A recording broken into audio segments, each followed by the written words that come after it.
Assalamualaikum warahmatullahi wabarakatuh. Waalaikumsalam warahmatullahi wabarakatuh. Halo teman-teman semua, kembali lagi dengan aku Mutiara Syifa di Himara Podcast.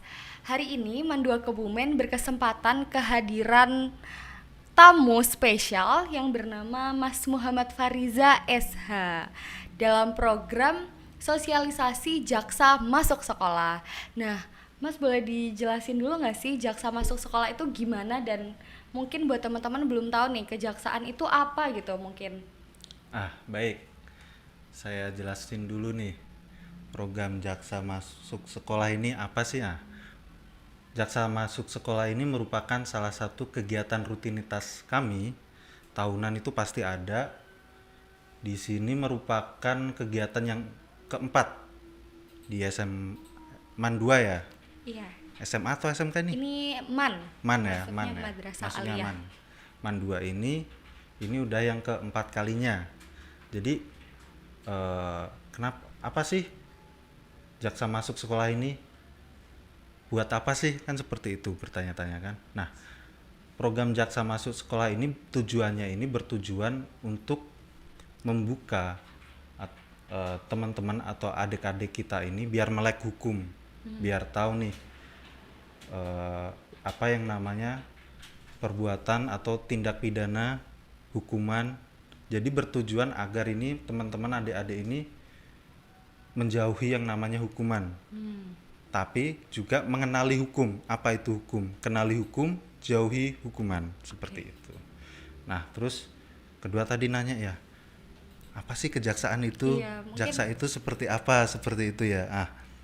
Kalau kejaksaan sendiri, ini saya bacakan ya, mohon maaf. Berdasarkan pasal 1 angka 1 Undang-Undang Nomor 11 Tahun 2021 tentang perubahan atas Undang-Undang Nomor 16 Tahun 2004 tentang Kejaksaan Republik Indonesia, yang dimaksud dengan kejaksaan adalah lembaga pemerintahan yang fungsinya berkaitan dengan kekuasaan kehakiman yang melaksanakan kekuasaan negara di bidang penuntutan serta kewenangan lain berdasarkan undang-undang. Nah, terus jaksa ini apa? Sama juga dalam undang-undang yang sama tapi berbeda pasal ya, ini pasal 1 angka 2. Yang dimaksud dengan jaksa adalah pegawai negeri sipil dengan jabatan fungsional yang memiliki kekuasaan, saya ulangi, yang memiliki kekhususan dan melaksanakan tugas fungsi dan kewenangannya berdasarkan undang-undang. Seperti itu. Nah, terus tugasnya jaksa ini apa nih? Tugas wewenangnya apa aja nih? Kejaksaan sendiri bertugas dan berwenang dalam melakukan yang namanya penuntutan. Biasa disebutnya jaksa penuntut umum. Ya, betul, seperti itu. Kemudian jaksa selaku eksekutor.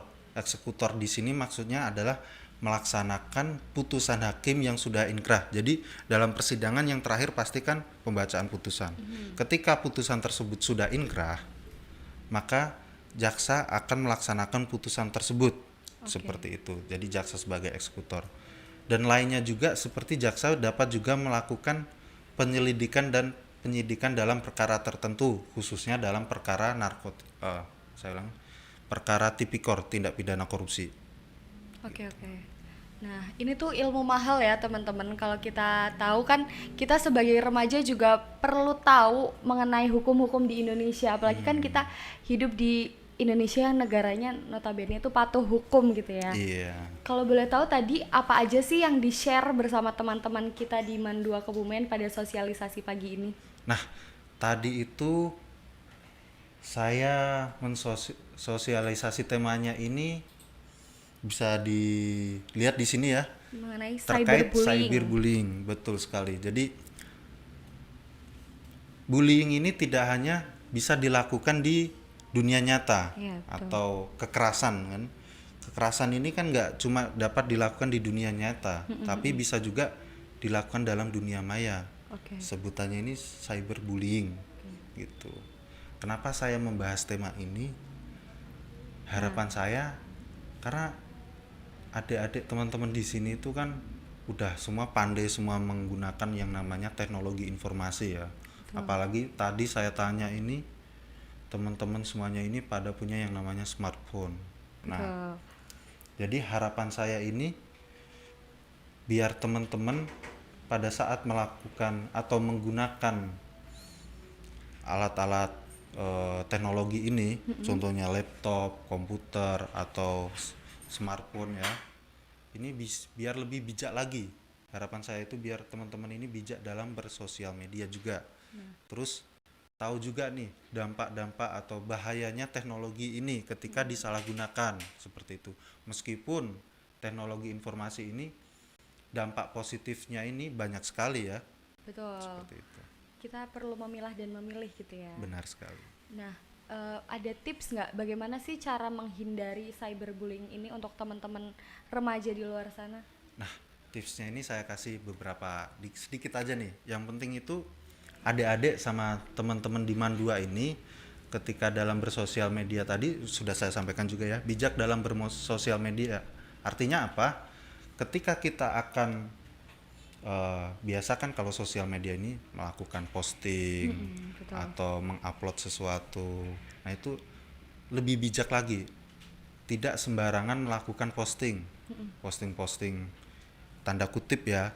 Kemudian juga ketika kita memposting ini biasanya kan kita posting teman kita nih, contohnya kayak ih lucu nih lagi tidur kan kayak gitu kan, kita posting, kita upload di media sosial. Itu kalau bisa seperti itu lebih dihindari. Oke. Kita lebih selektif lagi seperti itu.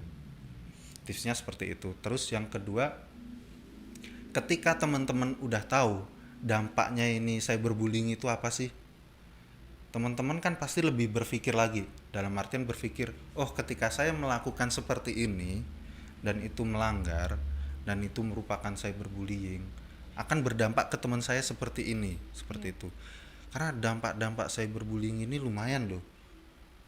Dampaknya itu ya pasti yang tadi teman-teman sendiri di SMA Man 2 sendiri sudah disampaikan bahwasanya mereka sudah tahu juga dampak cyberbullying ini bisa menjadi yang teman-teman dulunya yang ceria, ekstrovert kalau bahasa gaulnya ya, menjadi introvert, pendiam, murung, sampai nggak mau masuk sekolah seperti itu.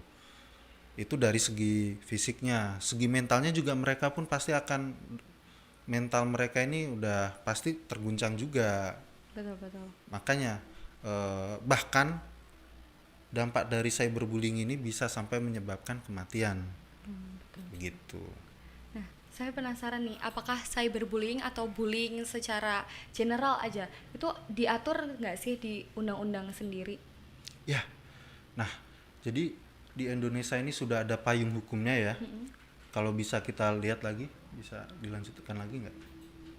Lagi, bawah lagi, lagi,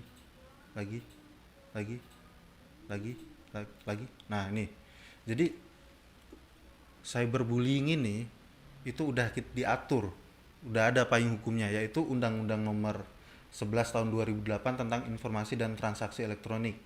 Cybercrime, cyberbullying sudah semuanya itu termuat di sini. Seperti itu. Oke. Dan kita berarti perlu mencegah itu juga ya sebagai remaja yang aktif gitu, lebih lebih mencari kegiatan yang positif daripada melakukan cyberbullying ini. Benar. Jadi ketika teknologi disalahgunakan, itu dampaknya pun akan buruk juga bagi teman-teman, adik-adik kita sekalian ini. Jadi yang saya harapkan bagi teman-teman adik-adik di Man 2 ini itu supaya lebih berbijak dalam bersosial media yang pertama.